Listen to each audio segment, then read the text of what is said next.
Alright, so this is a little weird. So there's a billionaire out there, Tim Draper, you might have heard of him, and he just doubled down on his bet that Bitcoin will be worth $250,000 a coin by the end of this year, or maybe at the latest, beginning of next year, which is a little weird when you consider the fact that Bitcoin is dead is now at the top of Google's search results. So unfortunately, Bitcoin is headed to zero. And the reason we know this is true is because China said it again for the 15th time. In all seriousness, China is warning people again to brace themselves for an economic impact where Bitcoin will become worthless. And that's bad news for me because I just bought one single Bitcoin over this weekend, and I'll explain exactly why I did that. Because last week, there was an ETF that got released called BITI, and this allows people to bet against Bitcoin's price or short it. And it is my belief that the release of this ETF marks a near bottom for Bitcoin's price. But Bitcoin has died 457 times already. Now, on the other hand, Elon Musk, the Doge father himself, tweeted that he's buying the dip, specifically Dogecoin. And get this, within 3 minutes of him posting his tweet, the price of Dogecoin went up from 0.052 to 0.055 cents, which I know doesn't sound like a lot, but that increased the market cap of Dogecoin by $350 million,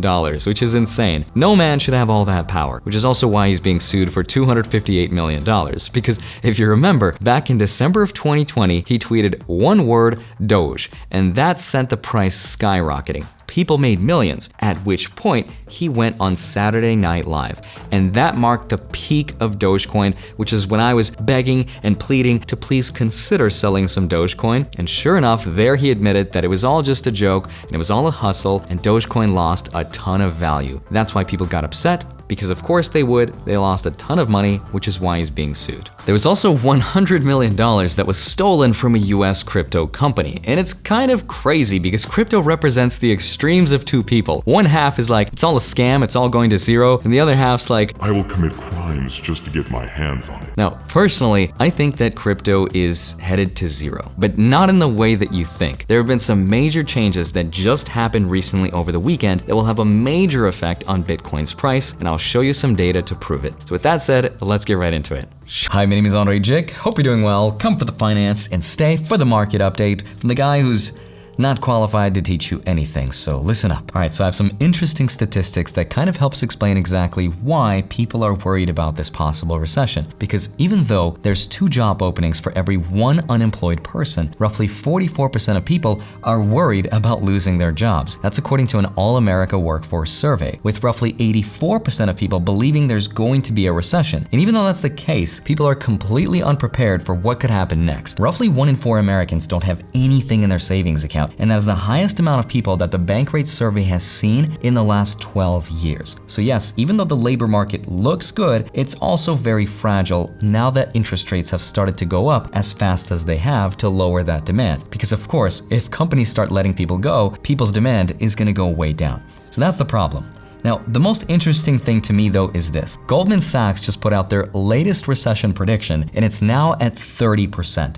Their last prediction was at 15%. JP Morgan put their odds at 35%, and Citi way up at 50%. Now, when I started making YouTube videos about the recession and the economy way back in March, my first prediction was already at 45%. So it's kind of weird that banks are just now starting to catch up, because I think the most accurate predictor of a recession is the central bank. And they put that out already just recently at 80% chance of a hard landing, which remember is when you get 2 negative GDP growths back to back. Now, while all of this is happening, consumers already believe, at least the majority of them, that we're already in a recession. It's just the numbers haven't caught up yet, which is probably the right answer. Now, crypto, though, is having its own meltdown, which I want to talk about now because we are going to zero. But not in the way that you think. So let me explain exactly what I mean. But first, a quick word from today's sponsor. All right, take a look at this heat map.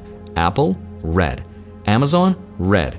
Crypto, not on here, but whatever's more red than red. I don't want to talk about it. And then there's this green area right here. While everyone is down 20, 30, 40%, art auction sales are up 32%. In fact, the New York Times recently called fine art bulletproof. Now, art is not just about stability. It's also handed investors some insane returns, like this Marilyn Monroe painting right here, which was originally bought for $5,000, sold this summer for a whopping $195 million. That's an insane annualized ROI of 21% over those 55 years. And inflation? No worries. Contemporary art has outpaced the S&P 500 and gold when inflation was above 3% with an incredible price appreciation of 48%. During the start of COVID, art beat hedge funds, real estate, and private equity according to a 2020 report from Citi. But unfortunately back then, investors didn't have a crucial piece of the puzzle, which was a way to invest in art. But all of that has changed thanks to a new unicorn NYC startup called Masterworks. I've been talking about them for a few months now because what they're doing is genius. They're actually securitizing paintings with the SEC so their 450,000 plus members can add art to their portfolios through fractional investing, and the results have been incredible. So if you'd like to join me, you can skip the waitlist by clicking the link in the description below the video to get VIP access. Thank you Masterworks for sponsoring this portion of the video. Now let's get back to it. All right, so here's how Bitcoin and crypto is going to zero. It all started with the biggest crypto company in the world called Binance. Now, if you're a crypto nerd, I'm sure you've heard of them before, and if you're not, let me give you some context, because last year in 2021, there was $7.7 trillion worth of value exchanged on their platform. Not million, not billion, $7.7 trillion. That amount of money represented roughly 30% of all the crypto activity in the world. In fact, in the last 24 hours alone, there was $9 billion worth of value exchanged on their platform. By comparison, their closest second competitor that's right below them is FTX at $1.3 billion in the last 24 hours. That's almost 7 times less. So Binance is huge. Just this weekend, they announced they're dropping their fees to $0 for Bitcoin spot trading. And here's what that means. As long as you're on their platform exchanging Bitcoin using US dollars, USDC, Tether, or Binance's stablecoin, you will not pay any fees. And this is like the equivalent of Robinhood revolutionizing the entire stock market way back in 2013 with the commission-free structure. That allowed us to not pay those pesky $10 fees so the average person could actually start investing for free, because paying $10 on a $100 investment is losing 10% instantly. And that's like losing an entire year's worth of investing in the stock market. So here's what it means for crypto.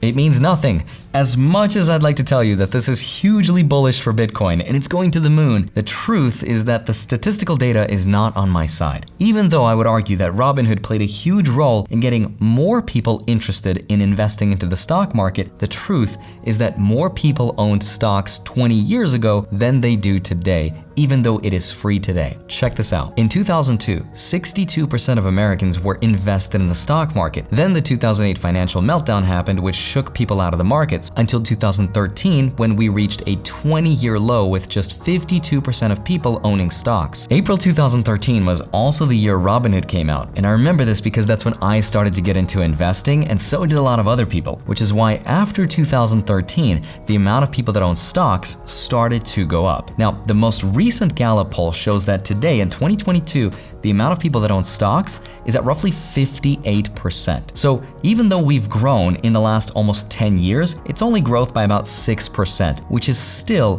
below what it was 20 years ago. So even though I'm being kind of a Debbie Downer about such big news and crypto potentially getting no fees, which is awesome, I still think this is huge for Bitcoin, and here's why. Sometimes statistics don't tell us the full picture if we don't look a little bit closer at them, because think about it like this. In 2022, the amount of people that were making six figures, $100,000 a year or more, that were invested in the markets was at 89%. So almost 9 out of 10 people that had a higher income of 6 figures or more were invested in the stock market, either directly by owning a taxable brokerage account or indirectly through their 401k employer-sponsored plan. Those people owned stocks. Now, here's the difference. The stock market is an unlimited resource. We can create an infinite amount of stocks, and there's an unlimited amount of ways to distribute money in the stock market, unlike Bitcoin, which is a finite resource. There's only so many Bitcoins to go around. So what this means is that even though Binance dropping their fees to $0 doesn't right away translate to more users really fast, it does mean we will get a few more users, but those few users will have a much more outsized impact on Bitcoin's price because it is a limited finite resource. And think about it like this. This whole fee competition of dropping to $0 has just started with Binance this week, but this will trickle over into other crypto companies as well, like it did with Robinhood when they launched with 0 fees. If you remember, 2013. Before them, there was also Zecco and Trade King and a couple others, but Robinhood revolutionized it in a major way that got a lot of attention. And then Charles Schwab followed, and Fidelity, and a bunch of those companies had to do it in order to compete and to keep up. And this will happen in the crypto space as well. And another huge reason why I think Bitcoin will really skyrocket in price, other than the indirect ownership of Bitcoin through the spot ETF, which will flow trillions of dollars of grandma retirement money, is something called bank custody. Now check this out. They polled roughly 1,700 people, and 70% of them said that they would consider buying and investing in Bitcoin if banks held the Bitcoin for them. And this makes a ton of sense because it seems like every week we see some kind of heist of Bitcoin, so people are scared. And the nuance of having control of your private keys and putting it on cold storage is just too much of a nuance for grandma to handle, so they don't bother. But once that changes and banks can hold Bitcoin and we have the regulatory framework to support it, then trillions of dollars will flow into the space. And believe it or not,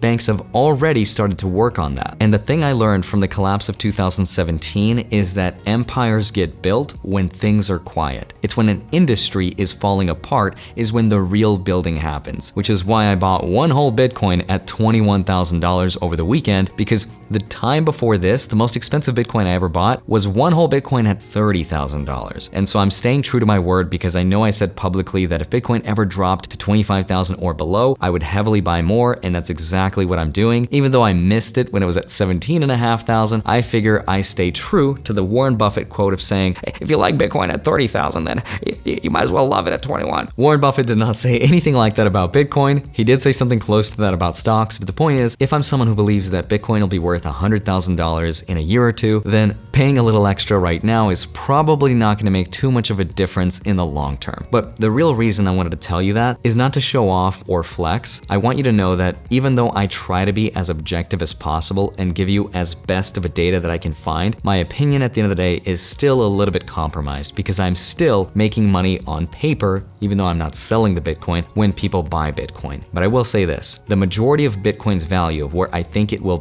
not come from retail buyers, not people like us. I think Bitcoin's value, the majority of it, will come from countries and large corporations adding it to their balance sheet. So in the meantime, the best compromise I have is to give you that transparency. Now, I also want to quickly explain something you might have heard about in the news, which is that the president is trying to pass a 3-month gas tax holiday. Now, this will most likely not pass, but if it does, here's how it works and how much money you're going to save. Now, for the next 3 months, until the end of September, you will not pay any federal taxes on gas. So the average savings will be 18 cents per gallon of gas and roughly 24 cents per gallon of diesel. Now, considering that the average American spends roughly 1 gallon of gas per day, you will save something like $5.40 a month in gas and $7.20 a month in diesel. So the president says that this will give Americans immediate relief, but the critics are saying that a $6 savings is not going to save too many people. So I just wanted to quickly explain that before I go, and as always, have a wonderful rest of your day. Smash the like button, subscribe if you haven't already. Go grab up to $250 worth of free Bitcoin with this link right here. Go grab your free stocks, links are down below, and then go track them automatically with the spreadsheet link down below in my Patreon.